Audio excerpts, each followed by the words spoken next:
This is Jeff Eisenband, and this is something I have always wanted to do, the Backyard Baseball All-Star Team.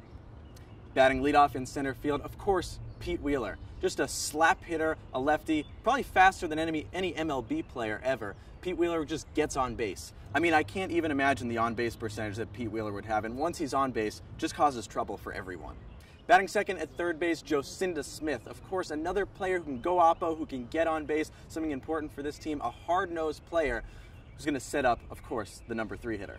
Batting third at shortstop, the GOAT, Pablo Sanchez. Now, I like Pablo in the 3 spot because, of course, he has the power to drive in Pete and JOCINDA, but I also like the idea of encouraging him to keep the ball on a line and keep that on-base percentage high.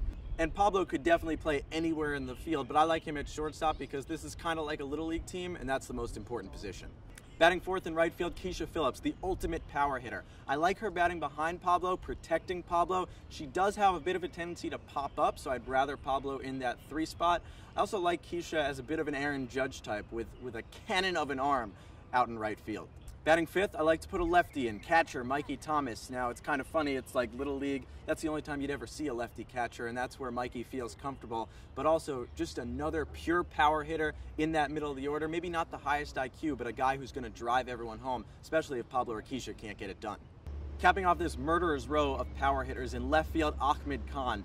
I think ACHMED Khan would probably win a home run derby if backyard baseball players played. He's just locked in that pure sort of just power player, and I hate to cause a little bit of a friendly family rivalry with his brother Amir Khan, obviously, but Amir more of a utility player. We need ACHMED's bat there just for power. Number 7 at first base, ERNIE STEELE. Obviously, ERNIE a big target at first base. That's why we need him. A good, solid hitter. Also, I just love him for STEELE Stadium. That's where this team is going to practice with that short center field porch. Maybe a home stadium. I don't know. I've just always wanted to play at STEELE Stadium. Batting 8th at second base, Kawaguchi, a guy that does basically everything well, a glue guy for this team. Maybe can't hit for power, but hits for contact. He can run, he can play the field, he can be a relief pitcher. He's going to do a lot for this team. Number 9 in pitching, DELVECCHIO, maybe a bit of a two-dimensional player, just really pitching and hitting for contact, but man, can she pitch. Basically a peak Tim Lincecum, turning that size into power on the hill. She'll be switching a lot with Kenny because fielding isn't her strong suit. They'll go back and forth between pitcher and second, but she's also a good second leadoff hitter. A lot of contact, a lot of on-base percentage at the bottom of this order. And with that, as a humongous adult, I give you the Backyard Baseball All-Star Team. This is Jeff Eisenband for the postgame.